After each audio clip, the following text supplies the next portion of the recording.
அன்பர்களுக்கு இனிய வணக்கங்கள். இன்றைய பதிவுல 2026ஆம் ஆண்டுக்கான குரு பெயர்ச்சி பலன்கள் மிதுன ராசி அன்பர்களுக்கு எப்படி இருக்க போகுது, உங்க வாழ்க்கையில என்னென்ன மாதிரியான மாற்றங்களையும் தாக்கத்தையும் இந்த குரு பெயர்ச்சி ஏற்படுத்த போகுதுங்கிறத தெளிவாகவும் விரிவாகவும் இந்த பதிவுல நம்ம பார்க்க போறோம். வீடியோவை பார்க்கறதுக்கு முன்னாடி நீங்க நம்ம சேனலை இப்பதான் புதுசா பார்க்கறவங்களா இருந்தா மறக்காம சேனலை சப்ஸ்கிரைப் பண்ணிக்கோங்க.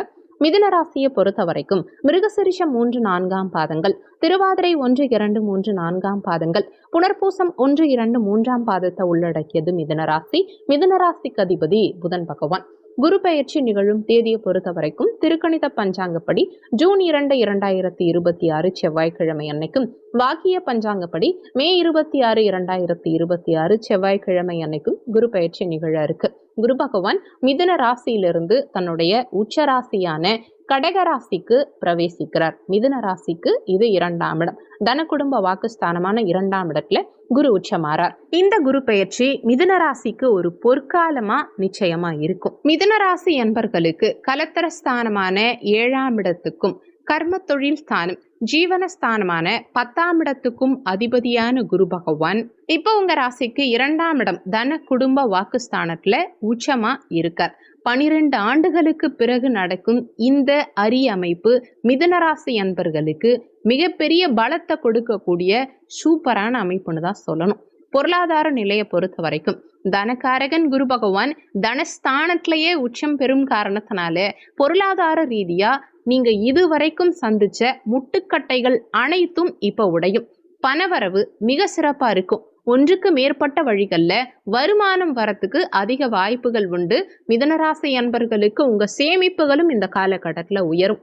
6ஆம் இடம் ருண ரோக சத்ருஸ்தானம், அதாவது கடன் ஸ்தானத்தை குரு பகவான் பஞ்சம பார்வையா பார்க்கும் காரணத்தினால நீண்ட நாட்களா உங்களை வாட்டி வதைத்த கடன்களை அடைக்கிறதுக்கான வழிகளும் இந்த காலகட்டத்துல உங்களுக்கு பிறக்கும். அதே மாதிரி தங்கம் வாங்கிறது அல்லது சொத்துக்கள் வாங்கறதுல நிறைய மிதுன ராசி அன்பர்கள் அதிக ஆர்வம் காட்டுவீங்க, அதுல வெற்றியும் காண்பீங்க. குடும்ப உறுப்பினர்களுக்கிடையே இருந்த மன வருத்தங்கள், மனஸ்தாபங்கள், வாக்குவாதங்கள் இது எல்லாமே முற்றிலுமா நீங்கி குடும்பத்துல ஒற்றுமை பிறக்கும், நிம்மதி நிலவும். குருவுடைய சமசப்தம பார்வை அஷ்டமஸ்தானத்தின் மீது பதியும் காரணத்தினால நீண்ட கால வம்பு வழக்குகள் எல்லாம் ஒரு முடிவுக்கு வரும்.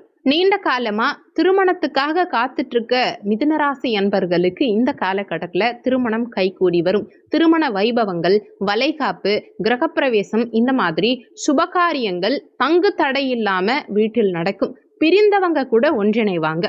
உறவினர்களுக்கிடையே இருந்த பகை மாறும். ஒருவரை ஒருவர் புரிஞ்சுக்கிட்டு செயல்படுவாங்க. தொழில் மற்றும் உத்தியோகத்தை பொறுத்த வரைக்கும் கர்மஸ்தானம் 10ஆம் இடம் தொழில் ஸ்தானத்துக்கு குரு பகவானுடைய பார்வை கிடைக்குது. தொழில் ஸ்தானாதிபதி குரு உச்சமா இருக்கார். இதனால வேலையில உங்களுக்கு செல்வாக்கு கூடும். புதிய பொறுப்புகள் எல்லாம் தேடி வரும். சக ஊழியர்களின் ஒத்துழைப்பு பரிபூரணமா இந்த காலகட்டத்துல கிடைக்கும். புதிய தொழில் தொடங்குறவங்களுக்கு இது சாதகமான காலகட்டம். இந்த தொழில் ஸ்தானத்துல சனி பகவானே இருக்காருங்கிற கவலை இனிமே உங்களுக்கு வேண்டாம். ஜீவனஸ்தானாதிபதி உச்சம் பெற்று ஜீவனஸ்தானத்தையே பார்க்கும் காரணத்தினால தாராளமா புதிய தொழிலை தொடங்கலாம். பழைய நஷ்டங்கள் எல்லாம் ஈடுகட்டப்பட்டு லாபம் கொழிக்கும் காலகட்டமா இந்த காலகட்டம் நிச்சயம் அமையும். அரசு துறையில தேர்வு எழுதி அரசு வேலைக்காக முயற்சி செய்யறவங்களுக்கு இந்த ஜூன் மாதத்துக்கு பிறகு நல்ல செய்திகள் தேடி வரும். வெளிநாட்டு யோகம் சிறப்பா இருக்கு. வெளிநாடு சென்று வேலை செய்ய விரும்புறவங்களுக்கு அதுக்கான விசா மற்றும் பயண வாய்ப்புகள் இந்த காலகட்டத்துல எளிதாவே அமையும். மாணவ மாணவிகளை பொறுத்த வரைக்கும் சனியின் பார்வையால அவ்வப்போது இன்னைக்கு படிக்க வேண்டியதை நாளைக்கு பார்த்துக்கலாங்கிற மந்தமான குணம் வரத்துக்கு வாய்ப்புகள் உண்டு. ஏன்னா சனி வித்யாஸ்தானமான 4ஆம் இடத்தை பார்க்கிறார். அதனால இந்த மந்தமான போக்கை மட்டும் தவிர்த்துக்கிட்டா கல்வியில முதலிடம் பிடிக்கலாம். இன்னைக்கு படிக்க வேண்டியதை இன்னைக்கே படிச்சு முடிச்சிடலாங்கிற மனநிலை உங்களுக்கு வரணும். உயர்கல்விக்காக வெளிநாடு அல்லது வெளி மாநிலம் செல்ல விரும்புபவர்களுக்கு சாதகமான சூழல் நிலவும். ஆரோக்கியத்தை பொறுத்த வரைக்கும் தீராத நோய்கள் கூட குருவின் பார்வையால 6, 8ஆம் இடங்களை குரு பார்க்கும் காரணத்தினால இந்த காலகட்டத்துல குணமடையும். ஆயுள் பலம் கூடும். தன்னம்பிக்கை அதிகரிக்கும். எதையும் எதிர்கொள்ளும் துணிச்சல் மிதுனராசி அன்பர்களுக்கு இந்த காலகட்டத்துல பிறக்கும். எச்சரிக்கையான ஒரு விஷயம் என்னன்னா, உணவு விஷயத்துல மட்டும் கட்டுப்பாடு அவசியம் தேவை. கொழுப்பு மற்றும் இனிப்பு உணவுப் பொருட்களை தவிர்த்துக்கணும். ரத்த அழுத்தம், சர்க்கரை வியாதி சம்பந்தமான உபாதைகள் இருக்கவங்க கூடுதல் கவனமா இருந்துக்கணும் உணவு சார்ந்த விஷயத்துல. நீங்க பேசும் வார்த்தைகளுக்கு இந்த காலகட்டத்துல சமுதாயத்துல மதிப்பு அதிகரிக்கும். உங்க ஆலோசனைகளை மத்தவங்க ஏத்துப்பாங்க.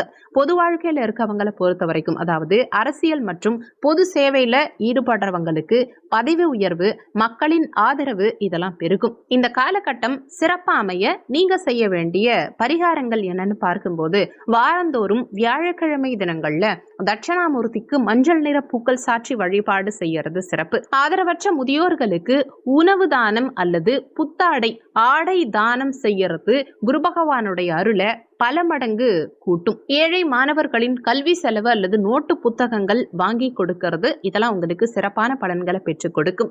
தினமும் 108 முறை ஓம் நமோ நாராயணாய அல்லது ஸ்ரீ விஷ்ணு சஹஸ்ரநாமம் பாராயணம் செய்யறது மனசுக்கு அமைதியை கொடுக்கும். ஆக மொத்தம் பார்க்கும்போது மிதுனராசி அன்பர்களுக்கு உங்க வாழ்க்கையின் அடுத்த கட்டத்தை நோக்கி நகர இந்த குரு பெயர்ச்சி ஒரு மிகச்சிறந்த வாய்ப்பா இருக்கும். அதனால கிடைக்கும் வாய்ப்புகளை சரியா பயன்படுத்தி முன்னேற முயற்சி பண்ணுங்க. முக்கியமான விஷயம், வீடியோல சொல்லியிருக்கக்கூடிய பலன்கள் கோச்சார ரீதியிலான பலன்கள். கோச்சார பலன்கள் யாரா இருந்தாலும் வெறும் 20% தான் வேலை செய்யும். மற்றபடி 80% உங்க சுயஜாதகப்படி தான் உங்க வாழ்க்கையில என்ன நடக்கணும், எப்படி நடக்கணுங்கிறது முடிவாகும். உங்க சுயஜாதகத்துல இப்ப உங்களுக்கு என்ன தசாபுத்தி நடக்குது, தசாநாதனும் புத்திநாதனும் எந்த நிலையில சஞ்சாரம் செய்யறாங்கிறத பொறுத்து உங்க வாழ்க்கையில நடக்கும் நிறைய விஷயங்கள் மாறுபடும்ங்கிறத மனசுல வச்சுக்கணும். சுயஜாதகம் பார்க்க நினைக்கிறவங்க ஜாதகம் பார்க்கன்னு கொடுத்திருக்க வாட்ஸ்அப் நம்பருக்கு வாட்ஸ்அப் பண்ணுங்க. நன்றி. மற்றும் ஒரு நல்ல பதிவோடு மீண்டும் உங்களை சந்திக்கிறோம்.